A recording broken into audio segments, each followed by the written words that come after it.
Muito bem, pode ser. Estamos estudando sobre o Êxodo, lições do Êxodo para nós nesses dias. Bem, e hoje vamos falar sobre a passagem. Exato momento em que o povo de Deus passa pelo Mar Vermelho a pés secos, e ali, meus irmãos, é um dos eventos mais marcantes da história do povo de Israel, por vários motivos que vamos aqui enumerar rapidamente. O texto que nos inspira encontra-se nos capítulos 13, 14 e 15 de Êxodo. Faço a leitura apenas do verso 15 do capítulo 14, texto áureo, que diz: Disse o Senhor a Moisés: Por que clamas a mim? Dize aos filhos de Israel que marchem.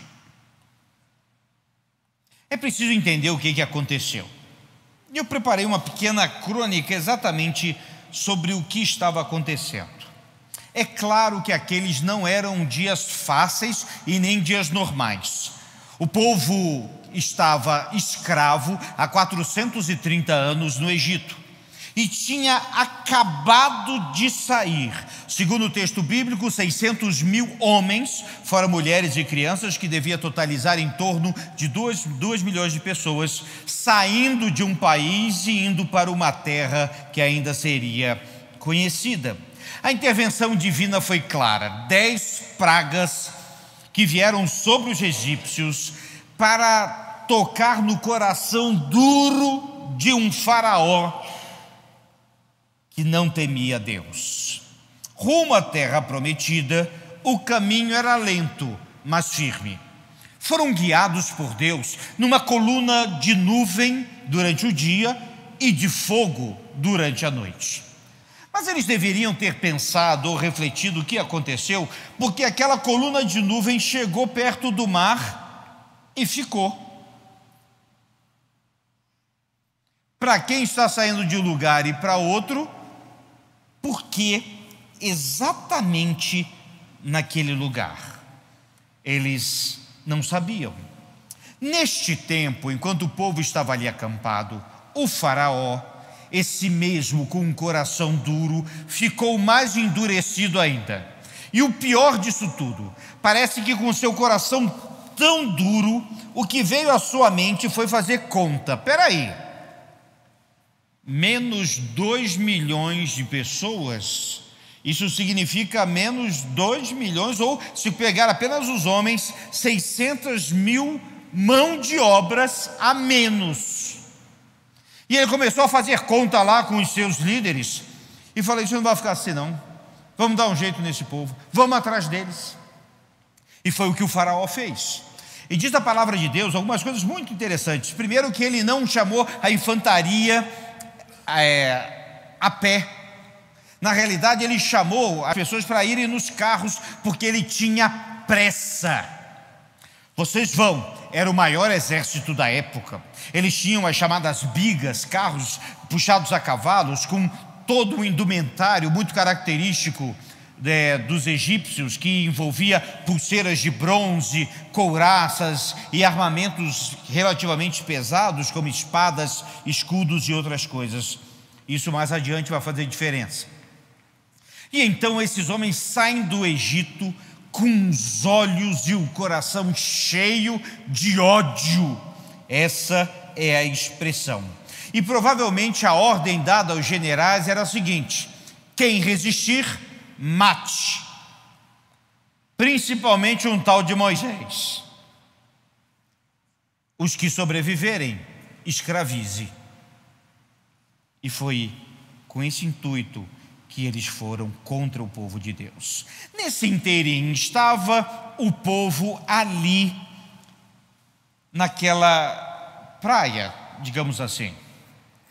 Eu creio que um deles levantou o pescoço e viu uma poeirinha vindo de longe e pensou: ai, ai, ai. Outros então levantaram o pescoço também, conseguiram visualizar um exército temido e temível vindo na direção deles. Começa não apenas o burburinho, mas também um desespero, porque quando você aperta o olho dava para ver cavalos, carros, bandeiras, o reluzir do metal que aqueles homens estavam vindo. Bem, bateu um desespero. Desespero instalado, parece que desespero cresce com o tempo. Já viram isso? Quando a gente fica com aquela ansiedade, com as coisas que parecem que estão dando errado e não tem solução, e o tempo vai passando e vai subindo um desespero, uma ansiedade, algo terrível. E eles sentiram isso. Então o povo vai fazer uma coisa que eles vão fazer muitas vezes: reclamar. Reclamar é fácil, e a gente vai estudar sobre isso domingo à tarde no NTJ. Reclamar era muito fácil, e eles reclamaram. E quem estava na frente era Moisés, então a reclamação foi direta. E a reclamação era muito... Eles chegaram a sonhar em voltar para o Egito. Queriam voltar a ser escravos. O que era aquilo? Não tinham visto a intervenção divina e o poder de Deus? Não, eles reclamaram. Mas é interessante que no desespero do povo, a gente encontra uma pessoa bem tranquila: Moisés. O texto bíblico mostra que, na realidade, a reação de Moisés não é de desespero, nem de aflição. Ele ouve, claro, a reclamação do povo, mas ele está calmo. Diz mais adiante que Moisés seria considerado o homem mais manso da terra, e sem dúvida era. E ele ficou tranquilo, mas foi a Deus. O povo reclamou, mas Moisés foi clamar e orou e pediu direção a Deus. Enquanto Moisés foi adiante e começa a falar, Deus interrompe Moisés. Moisés, por que clamas a mim? Diga ao povo que marche. E você vai voltar, você vai pegar esse seu cajado e vai esticar sobre o mar, e o mar vai se abrir, vocês vão atravessar. Bem, não era coisa que fosse fácil de se entender, nem naquele tempo e nem no nosso. Mas Moisés fez assim, e avisou o povo: prepare-se. Foi no mar, estendeu o cajado, e o mar abriu. E o povo que antes reclamava, agora estava impressionado com o que estava acontecendo. Aquele mar separado e duas colunas de água de um lado e de outro, e a terra seca. E então eles começaram a marchar e a andar, e chegaram do outro lado. Bem, o que acontece depois é ainda mais interessante, porque depois que eles passaram, e quando chegam os inimigos, e Deus ainda vai ajudar confundindo-os ainda, mas quando eles chegam perto do mar, lembrem-se que eles foram apenas com os carros atolavam no leito do mar. As roupas pesadas dos guerreiros não boiam. E quando o mar fechou, foi cavalos, carros e soldados para o fundo do mar. Por isso que é interessante que o texto bíblico diz que os soldados morreram, porque alguns pensam: eles podiam ter nadado, não com aquele peso todo.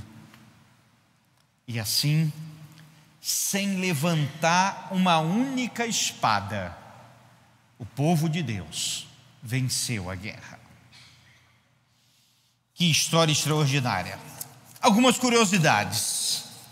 Primeiro, por que Faraó não matou Moisés antes? Esse é um detalhe interessante, porque Moisés vai afrontar Faraó, mas provavelmente Moisés ele tinha uma entrada da corte egípcia.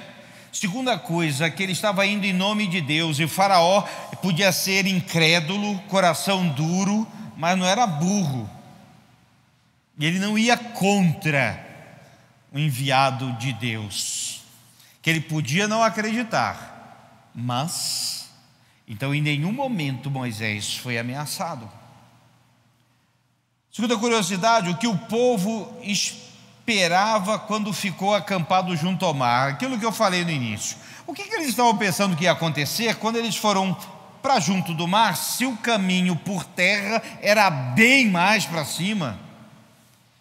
Bem,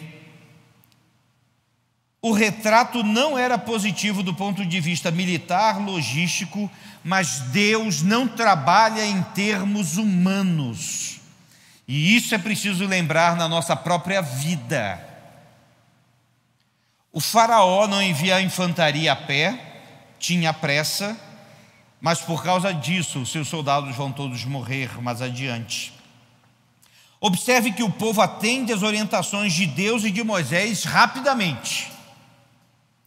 E outra curiosidade, não se sabe o exato lugar onde o povo passou. Há muitas conjecturas a respeito disso. E Deus interveio. Agora veja, porque às vezes a gente faz uma oração e a gente acha que Deus vai fazer só aquilo ali. Pense em todo o processo. Deus endureceu o coração do faraó, que já era duro. Deus inspirou o povo a agir. Deus colocou Moisés como líder. Deus abriu o mar. Deus atrapalhou o exército egípcio e Deus fechou o mar na hora certa. E essa passagem nos traz algumas importantes lições.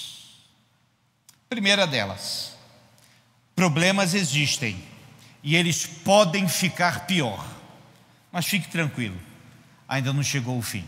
Não sei se é uma palavra muito de otimismo para aqueles que estão abatidos, enfrentando problemas, mas como diz uma missionária americana, que foi minha professora, ela dizia assim, quando a chuva vem, ela vem forte. Bem, o povo experimentou exatamente isso. Segunda lição, entender a diferença e o tempo de orar e agir. Há tempo de orar, mas tem tempo de marchar. Mesmo dentro da vontade de Deus, pode haver problemas. Persista até o final. O povo sair do Egito para a terra prometida era a vontade de Deus? Era.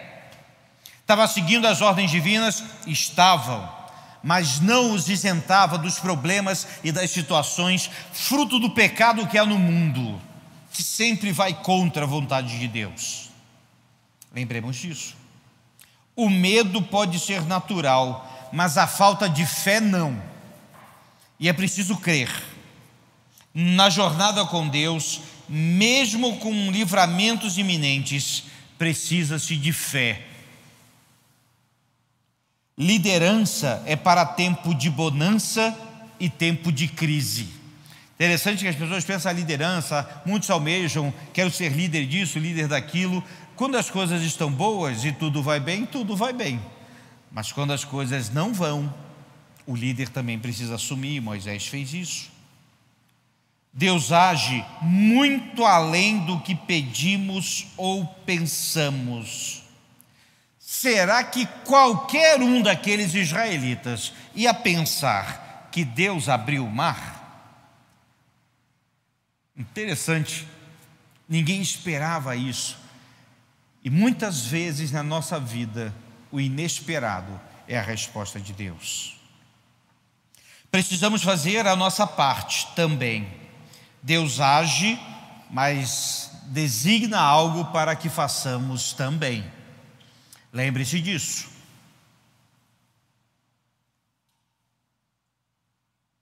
Os incrédulos não entendem a vontade de Deus, mas entenderão depois de um jeito ou de outro. Os milagres existem para lembrar que Deus é Deus, Senhor de todas as coisas, provar e fortificar a nossa fé, nunca esquecermos do que Deus fez, faz e fará, para agradecermos sempre, para nos colocar mais perto de Deus. e para glorificar ao nosso Senhor. E por fim, nas mãos de Deus, sempre há esperança, recomeços em uma manhã, nem que seja do outro lado do mar. Por isso, é tão importante a gente conhecer essa história. E é tão importante entender que mesmo quando parece impossível, esse Deus, que é o Deus do impossível, fará o impossível por você, por mim, por todos nós. E que Deus nos abençoe, nos guarde e nos faça compreender a sua vontade. Vamos ouvir uma música agora, bem antiga. Essa é muito antiga, o que vai denunciar a idade de alguns aqui. Mas ela conta exatamente essa história, e eu creio que vale a pena nós ouvirmos. Vamos ouvir?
Vamos orar. Pai querido, que a Tua palavra possa frutificar em nossos corações, no meio das lutas, no meio das incertezas. E te pedimos, ó Deus, que o Senhor visite a cada um aqui, concede fé, disposição, vontade de clamar ao Senhor e de marchar quando for preciso.